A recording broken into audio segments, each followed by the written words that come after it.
Hi friends, welcome to our channel. ఈరోజు మన కిచెన్లో టేస్టీ చామదుంపల పులుసు అయితే తయారీ విధానం చూపించబోతున్నానండి. ఈ చామదుంపలు బరువు తగ్గడానికి ఉపయోగపడుతుంది. అలానే చామదుంపల కూరలో పిండి పదార్థం కూడా ఎక్కువ ఉంటుంది, మలబద్ధకం లేకుండా చేస్తుంది. ఇప్పుడు వచ్చేసి ఇక్కడ నేను 1/2 kg చామదుంపలు అయితే తీసుకున్నానండి. మట్టి లేకుండా శుభ్రంగా కడిగేసుకొని ఇవి ములిగేదాకా నీళ్ళు పోసి కుక్కర్లో అయితే ఉడికించేసుకున్నాను. కుక్కర్ లేని వాళ్ళు బయట కూడా ఉడికించుకోవచ్చు. ఇలా నీళ్ళు పోసేసిన తర్వాత కుక్కర్ మూత పెట్టేసుకొని ఒకటే విజిల్ రానివ్వండి. మళ్ళీ ఎక్కువ వచ్చేసినా కానీ ముద్ద అయిపోద్ది. అవి ఉడికి పక్కన పెట్టేసుకున్న తర్వాత ఇప్పుడు స్టవ్ వెలిగించుకొని ప్యాన్ పెట్టుకొని దాంట్లోకి ఆయిల్ వేసుకున్నాను. తర్వాత కొంచెం కరివేపాకు, తర్వాత ఉల్లిపాయ ముక్కలు, పచ్చిమిరపకాయ ముక్కలు కూడా వేసేసుకొని వేయించేసుకోండి. ఇక్కడ నేను 1/2 kgకి చేస్తున్నాను కాబట్టి ఒక మీడియం సైజు 2 ఉల్లిపాయలు అయితే తీసుకున్నాను, 3 పచ్చిమిరపకాయలు, అలానే కొంచెం పసుపు కూడా వేసుకున్నాను. అలానే రుచికి సరిపడగా ఉప్పు కూడా వేసుకోండి.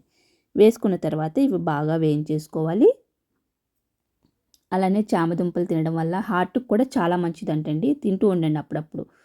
అలానే తర్వాత ఒక 2 టమాటాలు ఇలాగా ప్యూరీ చేసుకొని వేసుకుంటున్నాను. ముక్కలు కట్ చేస్తే ఏంటంటే పిల్లలు తినట్లేదు, తీసి పక్కన పెట్టేస్తున్నారు. అందుకనేసి నేను ఇలా పేస్ట్ లాగా చేసేసుకొని వేసుకున్నాను. వేసేసిన తర్వాత బాగా వేయించేసుకోండి. ఇక నేను ఏంటంటే ఎక్కువ మసాలాలు లేకుండా వాడుతున్నాను. మీకు ఇష్టమైతే అల్లం వెల్లిగడ్డ పేస్ట్ అన్నీ వేసుకోవచ్చు. ఇక్కడ వచ్చేసి చింతపండు పులుసు పోయాలి కాబట్టి ఒక పెద్ద సైజు నిమ్మకాయ సైజు అంతా చింతపండు అయితే శుభ్రంగా కడిగి నానబెట్టుకున్నాను. అలానే దాన్ని పిప్పు తీసేసి వాటర్లా చేసుకొని ఇప్పుడైతే ఈ వాటర్ అంతా కూడా ఇందులో వేసేసుకుంటున్నాను. వేసేసుకొని ఒకసారి గరిటెతో మొత్తం అంతా కలిపేసుకొని బాగా మసలనివ్వండి. ఇవి మసలేలోపు మనం చామదుంపలన్నీ కూడా ఒలిచేసుకుందాం. ఇవి కొంచెం టైం పడుతుందండి. అందుకనేసి బాక్సులు ఉన్నప్పుడు చేసుకోకూడదు ఇలాంటి కర్రీస్.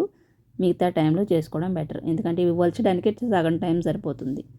ఇక్కడ వచ్చేసి ఇలా మొత్తం అన్నీ కూడా ఒలిచి పక్కన పెట్టేసుకొని పులుసు మరుగుతుంది కదా, ఇప్పుడు ఈ పులుసులో మనం ఒలుచుకున్న చామదుంపలన్నింటిని కూడా వేసేసేయండి. పెద్ద దుంపలు అయితే చిన్న ముక్కలుగా కట్ చేసుకుని వేసుకోండి. ఇక్కడ నేను ఏంటంటే చిన్నవి తెచ్చాను కాబట్టి అట్లనే వేసేసాను.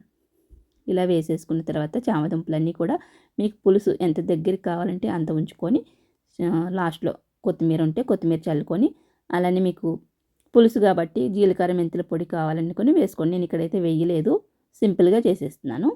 ఇక్కడ వచ్చేసి మనం కొంచెం పులుసు ఉండగానే దింపేసుకోండి, ఎందుకంటే చల్లారి కొద్దీ ఇది గట్టిపడిపోద్ది అనమాట. అందుకనేసి కొంచెం పులుసుగా ఉన్నప్పుడే స్టవ్ బంద్ చేసుకొని మనం సర్వ్ చేసుకోవడమే. చూస్తున్నారు కదా, వేడి అన్నంలో వేడి పులుసు పోసుకొని అట్లా తింటే నోట్లో అలా జారిపోద్ది అనమాట. చామదుంపలు జిగురు కదా, గొంతులో పెట్టుకోగానే అట్లా వెళ్ళిపోద్ది అనమాట.